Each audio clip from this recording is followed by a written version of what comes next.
All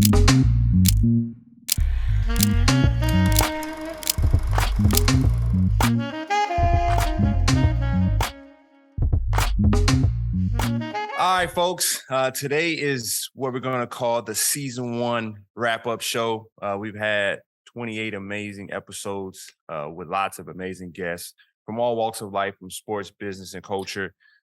We're going on a brief hiatus. When I say brief, I really mean brief, and then we'll get back to you in time for the NBA season to kick off. We got some big things locked and loaded in. New formats locked and loaded in, plus the things you've loved the whole time. We're going to obviously keep those, so make sure you're ready for our return. But today we just wanted to do a little bit of a deep dive and behind the scenes and all the experiences that we had and, some of the experiences that you've been talking to us about in the comments. So, definitely appreciated that. And we're just going to have some fun with it today. So for the final episode of season 1, welcome back to another episode of Point Forward Podcast. Myself, Iguodala, and my main man, Evan Turner. Yo. Let's get it. E.T., take us down memory lane as you're so well-versed in doing. What have you learned throughout this process? What were you surprised by? Some favorite guests, just kind of taking us back through the journey of the last 28 episodes before this one. I mean, I learned exactly what you said. It was a process. Even we spoke earlier before recording when we logged on and, we went to All-Star in Cleveland. we set up a room for a couple days and we're trying to get as many guests to stop by as possible. And I remember, learning the business on the side of, it was kind of like a hurry up and wait in a sense of dealing with talent. You know what I mean? Hurry up and wait. And wait, basically, because we show up the first day super excited, had the room and everything. I was dressed nice, and it was like we had no guests. So I was like, oh, okay. And not only that, but, besides those type of difficulties, even our producers, they had a rough time of getting into town because of the snowstorm during All-Star break. And I kind of knew, in that sense, from day one, it was going to kind of be a doozy in a sense of, making things happen. And I thought that was one of the real first things I really remembered. Mm-hmm. But our first 2 interviews went great.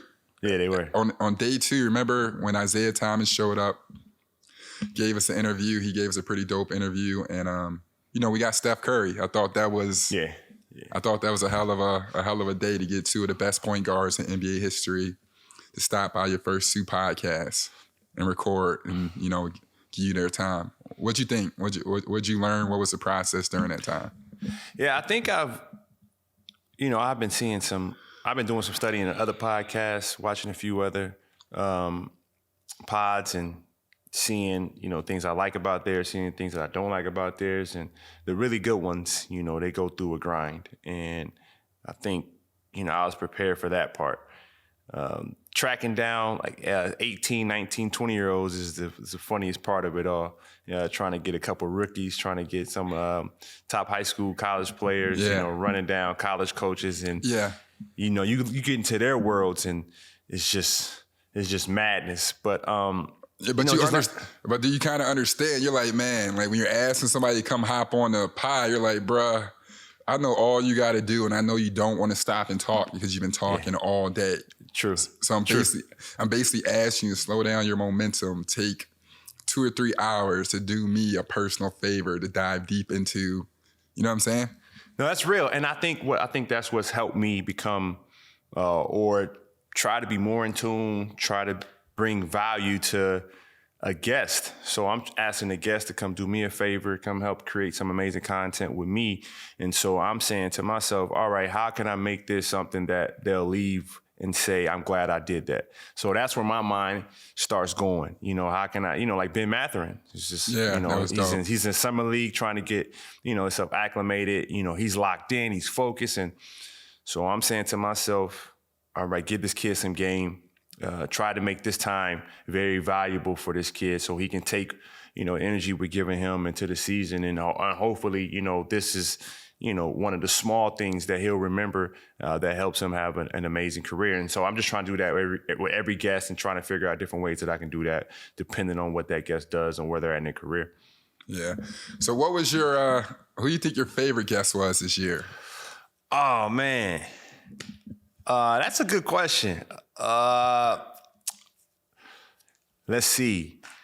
Drew was good because I didn't know some of the things in terms of, him being young, you being young. And so, that made me smile a lot, the interview, man. I was just happy to see y'all or see us just kind of bask in, our NBA careers and how we started off together and the kind of what I've done for y'all. I wouldn't say I took it for granted, but I thought that was just something I was supposed to do. I got mad love for y'all. Y'all my guys, and I want to see y'all successful. And so I don't think at it as I did that or I helped him get there. I just think he was going to get to it anyway. Why not? I got to make sure I help him out. And so to hear that from you two was near and dear to me. So that was super dope. Getting Wiggs to kind of open up a little bit. That was a good one because, he's super quiet, doesn't talk much. And then he kind of got into his ego, which I like. Sometimes you need your ego. We always say that. So that was super cool. And Chris Herron was good because I think that was a sleeper one. Yeah. We had some dope talks on basketball. And then I would say on the real, like Joe Lacob and Vivek. Joe Lacob and Vivek. Absolutely. I think those two, because you really don't get a chance to see them outside of, what we see them as NBA owners or governors. And, they might come off a certain way, but when you get down and you just really break down their thought process and how they see the business and how they run their business, it makes a lot of sense. And so, it's like athletes. Things we say and do can be misinterpreted. Yeah. I think the same goes for those two. So Absolutely. I think those two were really cool. And I got a lot of great feedback from people like, yo, that Joe episode was really good. Or the Vivek. I got a lot of folks say I like the Vivek interview. Yeah, I thought the Joe Lacob was unreal considering what you knew entering an interview. He didn't have like the best reputation in a sense. You know what I'm saying? Right. Kind of like from what people I heard, if you saw him on the street, you would give him a wedgie type vibe. Like, you know what I mean? That's what I literally saw him on the street during the finals. I'm like, man, I should kick him in the ass. You know what I'm saying? But I was like, and that was all off me just hearing what I heard. And I'm like, okay. And then we had the interview for me. I'm like, man, this dude is obviously a genius. I know he's super successful. But, when it comes down into it, there's a rhyme to every reason, Right. And I think I look forward, to deep diving. It gave me, encouragement to continue to deep dive into our, our next guest for next season. Because those stories is like what really made them. And there's, even when he's telling a story about, how he put together the whole team, building homegrown players, and then kind of taking a step further and moving the team to San Fran and building, we talk about private and public, funding for the new stadiums and the risk and everything that he was able to take in order to, try to take his organization, his beliefs to the next level. I really respect him for that. And I thought that was one of my favorites. And he took an L for us too. Or if you consider that an L, I mean, that could be like... I guess. Free marketing, or not paid marketing, I guess. Yeah, that's what I'm saying. That was the most we ever got, right? that was the highest number we ever got for a marketing sponsorship ad on here, right? True story. I never thought about it like that. Yeah, that's what I'm saying. I'm like, shoot, that's what you negotiate with for season 2, for real. Yeah, true story. True story. And what we got 5 NBA governors. We had Michael Rubin, formerly 5 former. I think it's currently 4. Michael Rubin, former Ryan Smith, Jazz. Just learning his journey was dope. Joe, Vivek, and D Wade. So we got some more to come too. Hope folks stay in and tapped in for that. Yo, what do you think was an awkward moment? Because you brought up Ryan Smith, and towards the end of the interview, you were like, Ryan, you're so cool for a Caucasian person, or something like that. He was like, I don't know how to take that, but thank you. I was like, I thought it was funny, but I guess in this climate, the oppressor can oppress. You know what I mean? What I mean? The oppressor can oppress. So I was like, all right, I feel that, Ryan. Stick up for yourself. You know what? One of the moments, I think, you're talking about surprises, I think I know what surprised you the most. I think Jordan Poole really surprised you. Absolutely. Jordan Poole is a super wavy guy. He's been in the lab all summer getting his game right. Go ahead. Yeah, no, I had the same situation like what Dame had, just from a distance. I'm like, man, you just don't know his personality from a distance. And when it all makes sense, it's all confidence, it's all built and earned, you know what I mean? But I didn't know him from Adam, you know? And one thing I think he said that I love, that I thought young kids to take away from was, you know, he wanted to find out if the work was going to, you know, help or not. And he's like, that's my theory. Like, would it worked? How far would the work take me? And I was like, bro, that's unbelievable. I'm a fan for forever. Like, you know what I mean? Yeah, for sure. And I really, D Wade he really looked out. He gave us a lot of gems, man. Absolutely. And people don't understand how close we keep our, you know, experience to the vest or the trauma to the vest. And for him to open up the way he did and, you know, look out for us was super solid, especially for Chicago basketball. So I think it was, his was super, super dope. Who was somebody that, you know, when you sit there and you go through the interviews and everything, what was something that you truly learned that you didn't think you were going to learn? You know what I'm saying? Like something that you took out from the interview and carried it over into real life. Something that I learned, I didn't learn it on the show. And, you know, one of the things we talked about pre-production is, you know, what are some of the things we missed or some regrets we had? And the story we got about Eric Wan was pretty amazing. And I'll try to tell it as close to the way I heard it. It's an amazing story. So essentially, Eric Wan was a child prodigy in terms of his IQ. And he was just a brilliant individual. And he's from a small town. And the town this is like a community co-op, I guess you could call it. The co-op, I'm thinking of The Wire now, they're talking about the co-op. But essentially he was able to get funding from his town, and the town was trying to get him to another big city in the country to get him access to America. And so apparently they raised all this money to get him to take this test so we can test out, so we can get access to America, so we can get all his paperwork and get everything. They were just trying to get him out. It was like, he's too great for us.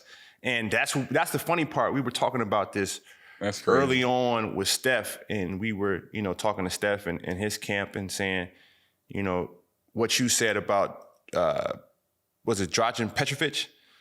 Dragan Petrovic, yeah. What he said. At his funeral, his mom said, at the funeral, somebody came up to him and said, we know you're sad or whatever, but, you know, Dragan belonged to all of us. Like, he represented our country. You know what I'm saying? But Eric Wan, obviously the CEO of Zoom, who we all use every day, he was essentially, his village said, you know, you were made for the world, not just for us. And they did whatever they could to try to fund to just get him out. And I think that speaks volumes. Like, how often do you hear that story?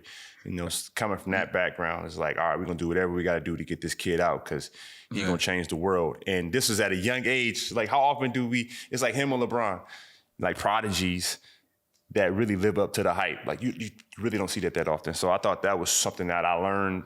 I wish we could have broke it down with him, but we didn't know until afterwards. It was crazy. So someone heard the pod and then was like, you know, this happened with this guy. So I thought that was really cool. Yeah, I feel like that was my guy, Scott. Were we at Muirfield and he told the story? Oh, it was. I think Scott Pickett. Yeah. We were at Muirfield. Yeah. Shout out to Muirfield for kicking my ass. Yeah, you were pretty pissed that day. I had the only birdie, though. Bro, I thought you golfed well. You left mad. I was like, all right. That's how you want to spend. Yeah, I'm like, you want to spend your Sunday that way? You might as well go hoop. Like, shit, I'm like, this is what you doing? Like, no, because when you play tough courses, you want to play good, and like that course you can't miss. You were mad that they didn't tell you when you hit it into the water that there was water over there. Because I had a blind shot, so I'm not knowing. I know my miss. If you say it's water right, okay, I'm not going to miss right. But it was water short, so I'm like, all right, I can just hit it long and, you know, just fly the bunker right and I'll be fine. It was like, no, there's water on the right side too. When was you going to tell me? Post shot. Yeah, how about, I was thinking one of those awkward moments we never bring up. And I think what I learned is when we were doing our post-game live, room service came. Oh, yeah. You know what I mean? Yeah. Chuck Ellis came. Yes. The phone rang. Phone was ringing. Christina. Like, do you understand what I'm saying? I'm like, man, this was tough. I'm like, note to self. If it just can't be two people on the card, then it can't be done. So after game 3, you remember that in Boston, NBA Finals and everything. Yep. You guys just kind of lost. We went to you guys lost. You're down 2-1 in the series, obviously, and right. there's all this momentum going on that wasn't shifting your way, and all this negative talk and chatter and everything. Was it tough after losing game 3 in such a big situation to come back and try to do a post-game talk? Like, were you like, damn, what am I going to say here? Like, am I ready to do this? Were you worried about it being appropriate? Yeah, I think that was I knew I'd be fine, and I knew I wouldn't let it bother me that I did the pod after the game, because I think, we have to do post-game media anyway. Yeah, so that's the issue that I have sometimes when they tell us, Draymond, how can you do the pod post having a bad game or post losing a game? And I'm thinking to myself, we have to do post-game media anyway. Yeah. So who's to say on what format can I express how the game went? And so that bothers me more than anything. So I wasn't really worried about any backlash. And then I'm well equipped to handle myself verbally towards anyone who has any issues with me speaking on that. And it's interesting. We were on Twitter Spaces and we were live. Yeah. Like, that was super interesting. And I think the fans really expected it. I think we got a better reception than I would have thought. I thought we would have got a lot of what y'all lost. Why you on here and y'all lost? And, people started to understand, like, we're up late. It's like 1 or 2 o'clock in the morning. Yeah. And we're like up. Like, the juice is still flowing. Absolutely. You know what I'm saying? Like, I'm wired, I'm wide awake. We got practice in I don't know how many hours, and you can't go to sleep anyway. So I think you got a chance to see it from that perspective. And I think that's what's different from basketball than other sports. Other sports, it's a Super Bowl, it's just one game you lose, and it's just, you can't really replay anything that you can go back in the next game and say we're going to win the next game because we got a series. It's just, that's it. Yeah. And so to see it in the NBA, final series, and that was definitely a unique thing. And I think, obviously the improv thing that Draymond did a few days prior to, but it wasn't on a Twitter Space. But yeah, that was dope. I thought that was the first time, and in that situation, to really take that type of step, especially in that type of atmosphere. I mean, that was pressure situation in championship and trying to keep a dynasty going. Yeah. And like, I was in the building. I remember that energy. I'm like, man, they really just 2-1 these boys. Like, this looks scary. Like, that's what I thought. Scary. Bro, because I told you that prior to. I've never seen nobody outscore y'all like that. Yeah. Or like beat y'all at your own game. And Draymond, and you weren't playing much. Yep. Right. Draymond and Clay were nowhere to be found. They were beating y'all in all the hustle categories. Yep, they were. And then you had a couple young Lions that could really score with the best of them. And then all their players were hitting shots. Like, Payton's hitting shots. Marcus Smart's not missing. Derek White, like, literally everybody was balling. So I'm like, man, if y'all come out of this one,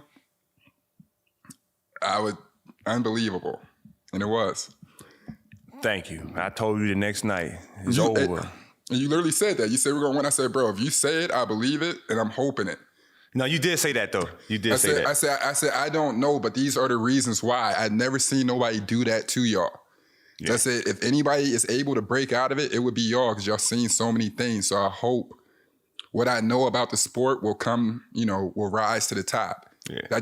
Because out of all the great players that couldn't beat y'all, like, 2 youngins, Tatum and Jaylen Brown, knock y'all off, like, and that's no, like, disrespect to them. I'm just like, then there's, like, the irony. They went up against Bron, took out all these great players. You know what I'm saying? Yeah. But we did what we had to do. Yeah, now you're 4-time champ. I've been hearing some chatter recently on, decisions and things of that nature. This will be the home of the decision. I don't know. Is that trademark, the decision? Can I say the decision? Because people suing people nowadays, ain't they? Hashtag the decision. No, I will be making my what's the synonym for decision?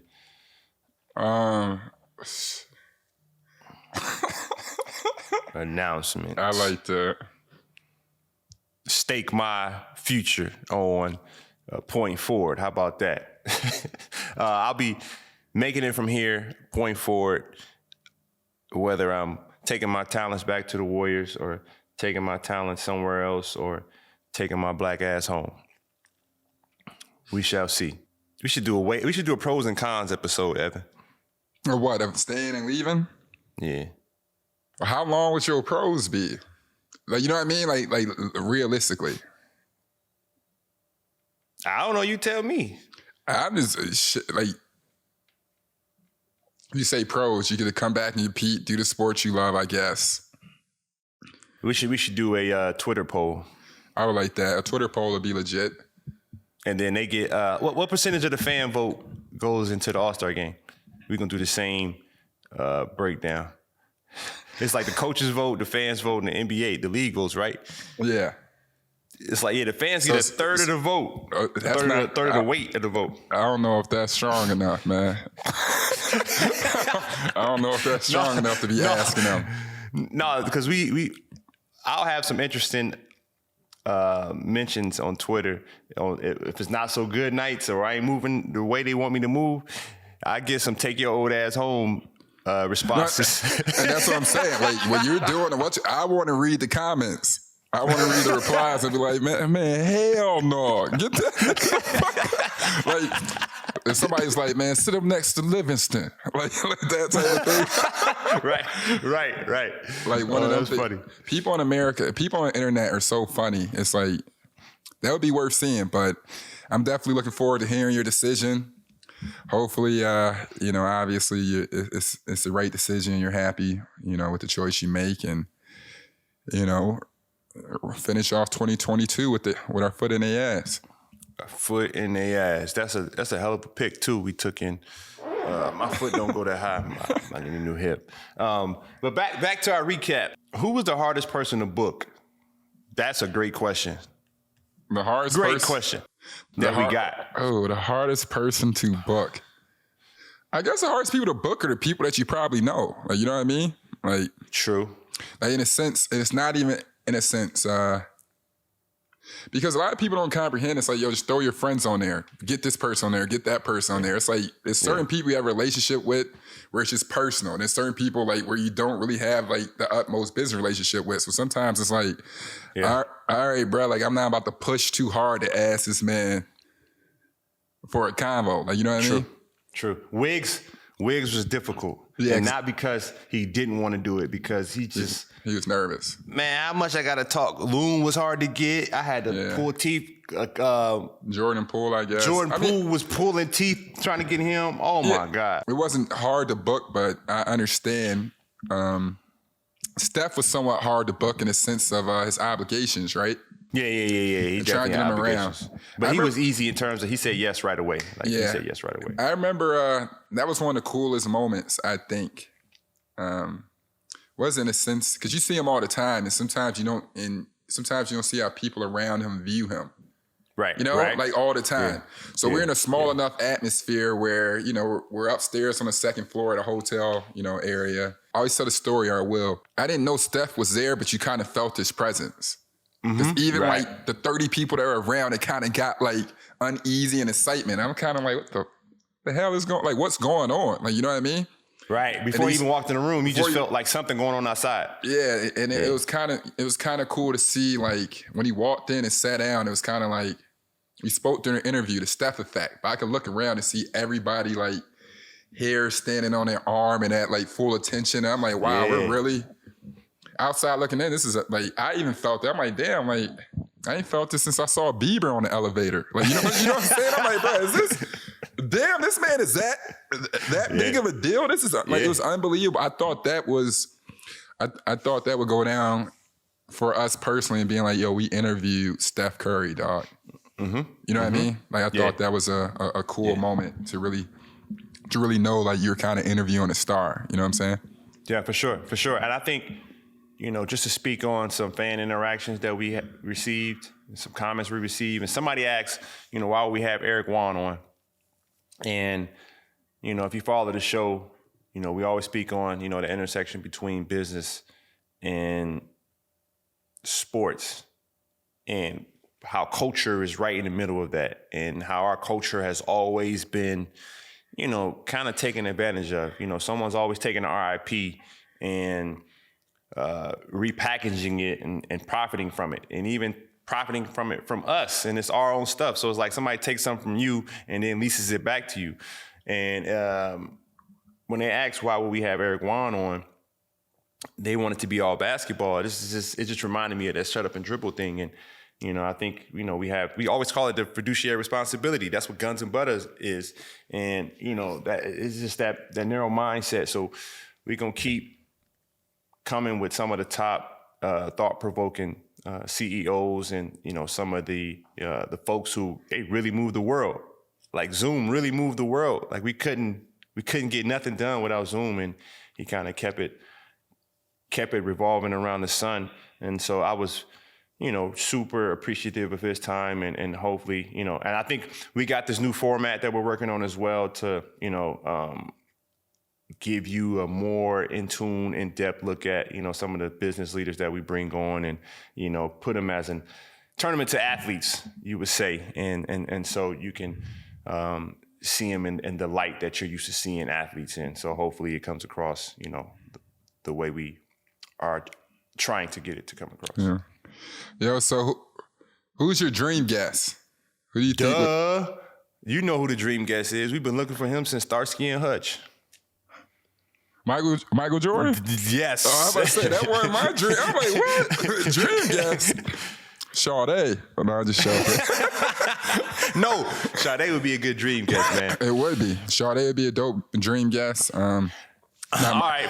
Childish Gambino, Pharrell Williams. Childish Gambino, Pharrell Williams. They on his ass right now. They on Childish ass. They said Atlanta was made for white people because of last season. Bro, the last season was some of the best TV I ever watched. For sure. We're bugging right now, though. All right, we're going to have to put your thinking cap on. All right, we were bugging. I want to tell all the listeners we were bugging, but not really, because we have been thinking about it the whole time. We're going to have a ton of female guests season 2. Like, that's what I'm on. Female guests. Asia Wilson is the MVP. Asia, if you see me, I've been giving her crazy praise. I rocks with her game. She got it. She got all the game. Chelsea Gray, 31-10, carried them to the WNBA Finals, bro. Yeah, and I got just do yourself a favor. I've been watching a lot of Kelsey Plum. Kelsey Plum, she was broke one of them games, but she still had like 80 rebounds and 8 assists, and that's basketball. No, they have an unbelievable team. Don't get it wrong. Yeah, and they got like some youngins on the bench, like Kirsten Bell, that can really kill. Like, but I'm telling you, Chelsea Gray. Unbelievable. But who else? All right, female guest. So Coco Gauff. Yes. I'm a super huge fan of hers. We've been rocking New Balances crazy, and she just got her own New Balance show. We got to pull up on her. She's still been winning, right? She's still in the U.S. Open. She just lost. She just lost last night. Oh damn, Gina. I want the Kyrgios. We said females though. Female guest. But I'm tripping because I was thinking of my man too. I was thinking of Tiafoe, Francis Tiafoe, who's been balling. He took down Nadal, then he won his match the other day, so he keeps advantage. He should be in the semifinals now, I believe. But back to females, Dawn Staley. We've been talking about. I've been watching Dawn Staley since I was a kid. I want Nicole Hannah-Jones. I want actually Trinity Rodman. I really like Trinity Rodman. I think she's the next big name in American soccer. Dennis Rodman's daughter. Oh yeah, we've been talking about her crazy. That would be a hell of a story. We've been talking about her a lot. Yeah, Trinity Rodman. I mean, we gonna find her. And then at the ESPYs, Quinta Brunson. Yeah, came up to you. You guys had a great conversation, and she was talking about her love for Philadelphia 76ers and being a diehard, and she thanked you for taking the Sixers to the NBA Finals. So that could be one. Yeah. That could be another one. I got a surprise for you. I got a surprise for y'all with Quinta. I'm looking forward to coming up. Tashonda Brown Duckett is the sweetest lady ever.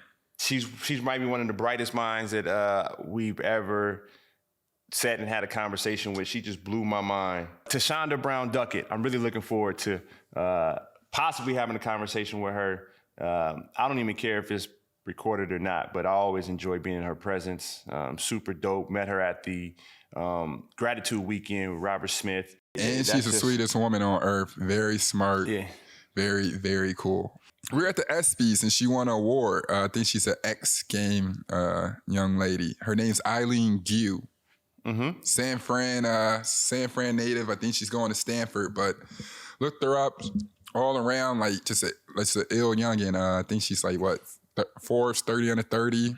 She's a Tiffany's model, like all that stuff. She's going to Stanford, X game winner, and I think she's a big Warriors fan. So yeah, I thought how she spoke and everything at the ESPYs was pretty dope. But I would definitely want to interview her because I think she's going to. I think she's young, but I think she's going to, make a big mark in the world for sure. Yeah, freestyle skier. Yeah, I remember her. She was super cool. Yeah, she dope. Was super cool. And she had an ill Tiffany's. I think she has a Tiffany's sponsorship or whatever, but she had the dopest Tiffany's necklace. It was like the flower edition or whatever. A bracelet, tennis bracelet, and necklace. It was unbelievable. Yeah, she was getting to it. Yeah. She getting to it. Yeah, I truly, I had a good time at the ESPYs and met some dope folks, and she was one of them. Since the show has started, do you think our relationship has changed? Not really, to be honest. I think we just work more together.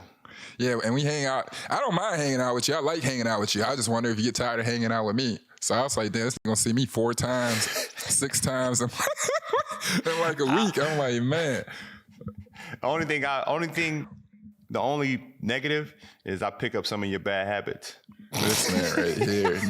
No. You do what you want to do and then blame. And then try to like, damn, you eating candy? Here. Damn, this man, you always eat pizza. Here. Damn, you doing this? Like all that. Bro, like, I ate a lot of pizza this summer. Hey, I gained 4 pounds and I was highly upset with myself. I lost it though. I told you I gained 5 pounds yesterday. I lost 3 already though, so I got 2 more to go. Yeah, well, I'm still probably 38 away from where I want to be. But like I said, like Ed Davis once told me, man, everybody got to go out one way. You know what I mean? So I'll be going out eating pizza. These are facts. Favorite reactions you got about the show? I guess like somewhat like the realistic reaction where people are like, oh shit, that shit was really good. Like I actually enjoyed it. Like, you know what I'm saying? Like I think those are some of my favorite ones because it's not like it's someone trying to like do an icebreaker conversation or anything like that. Like actually being approached and being like, yo, this is my favorite part of the show. I like the guns and butter. I like that segment of it. Or, a lot of times people talk about our connection and, how we communicate and everything like that. I think that's what's been fun, at least to the point, even when you're kind of unsure of the situation, you're like, okay, I think we're doing the right thing. This is a sign that we're going down the right path for the most part. You know what I'm saying? I always thought that, considering when you're doing something for yourself or, enjoying yourself and you have to, whether you like it or not, it will be judged by the masses. You know what I'm saying? Yeah, that's true. And I've, since Philly, just removed myself from caring about masses. So like sometimes I'm so numb to stuff that like, if I think it's ill, I just think it's ill. And that's what I decide to leave on earth. Much like more than like some random that I don't know that don't, you know what I'm saying? That don't care about. No, but it's an understatement. Random that don't care about me. I don't care about them. And that's perfectly fine. But somehow, out of all the ways in the world, they can get behind a door and make an opinion. And it's like, So I've always like just taken a step back and been like, man, opinions like assholes. Everybody got one. And the only thing that comes out of them is shit. So I never heard that ending. Only thing that comes out of it. But I would say one of the dope encounters was in LA. We were leaving the ESPYs. We had a hell of a night that night. And the next morning we had a jam-packed schedule. And then we were trying to figure out a way to get to Colorado, and we had like 9 different flights get switched up and changed and canceled. So we had everything to make but private. Yeah, we chose every decision but private for some reason. I ain't got it. But okay. throughout that trek, we had to move to Orange County. We had to get to Orange County, and we just got there in the nick of time. But we stopped at Salt and Straw, and like where was that Salt and Straw? It was like the one in Santa Monica, and You're not a fan of salt and straws, too many exquisite flavors, but they had no pizza flavor. But the interaction we got with just a random dude walking out was super, super cool in terms of, he said he liked the show. And obviously King Rudy goes, well, what do you like about the show? And he wanted his thesis on why he liked the show. But the guy was able to articulate it and say, I like the interaction, I like the realness, I like the rawness of it, but I also feel like I'm learning something every time about the athlete. It's just something I never thought about. And I thought that was just super cool. You always like hearing that feedback in terms of, what are we doing right? But also constructive criticism too. I've gotten some obviously from, folks close in my circle that we've, picked up on. But I think other athletes that give us, praise on the shows super cool. When Jeff Green told me in the playoffs he enjoyed the show, I was like, whoa, Jeff's the type of guy I will want to listen.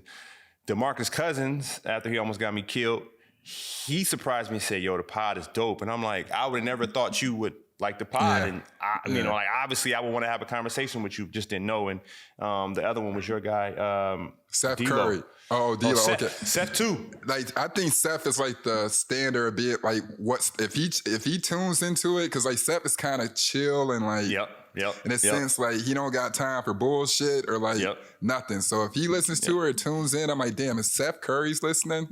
All right, that's good enough for me. Like, you know what I mean? There you go. Yep. And then like you said, this weekend, D'Angelo Russell. When we saw D-Lo this weekend, he asked to be on the pod and everything like that. And he definitely enjoys it. And when we were in Lake Como, people stopped us in Italy. Lake Como. We got people stop us in Lake Como. Yeah, that was and people being like, oh, shit, I didn't know. The one thing was I didn't know the other half, a point forward, was here. Because you were once again waiting in a gelato line for ice cream. Yeah.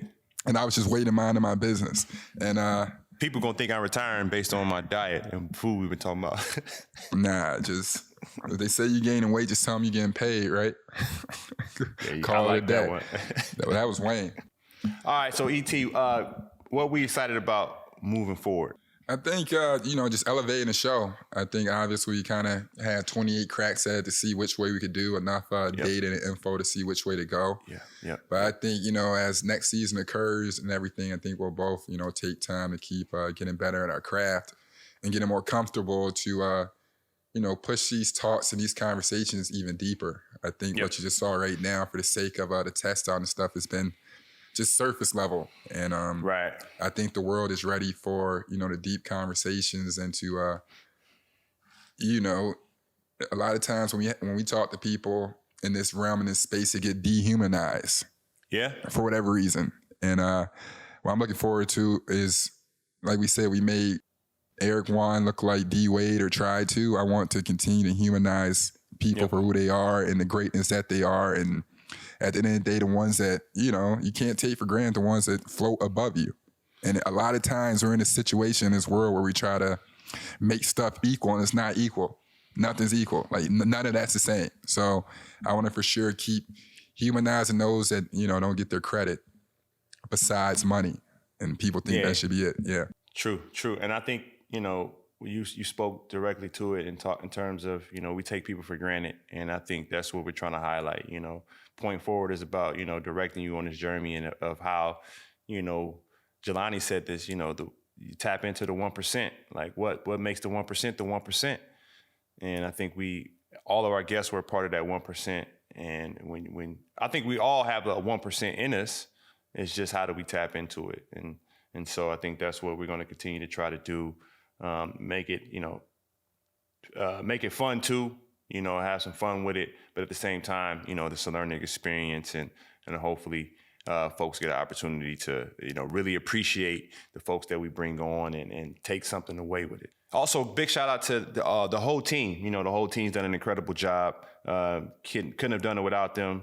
Carl, E, Patience, Rudy's V, the whole entire team. Did I say Carl already? And then one of our guests, obviously John Skipper, had a Meadowlark. Lauren, we had a couple folks who they rode with us early on, and they left us. Who? It was Lauren, and who else left us? E.T. It was a ginger girl, right? Ginger girl. Lauren and Lindsay. I always had this random thing. It was like I went to white schools when I was a kid sometimes, and it was easy. As long as there was a ginger in class, it was fine because they usually treated the ginger worse than they treated me. You ever notice that? No. Okay. It's like, man, we be at the same spot. Like, damn, they fucking you up, man. Like, damn, okay. That must be a Chicago thing, man. It had to have been. No, but shout out to the whole team. You know, everybody did it. Shout out to all the sponsors as well. The Lebatard Network, they showed us a lot of love too. They had some amazing edits and Stu Gotts. Stu Gotts. They made it really easy for me to repost on Instagram. That Instagram thing is a doozy of a daisy. And now I understand KD's first ever TikTok when he says what I'm supposed to do. Somebody said brush your hair, but that was. Bro, KD, but KD's social media, bro, in the past year and a half or whatever, it's been legit, bro. Yes, I'm rocking with it. Now, I can't compare it to his burner joint, but this KD joint is top level. And we're going to end it on that note. Thanks for everybody for tuning in. Season 1 is a wrap. Look forward to seeing y'all real soon for Season 2. Stay tuned in. We got some exciting things coming. God bless.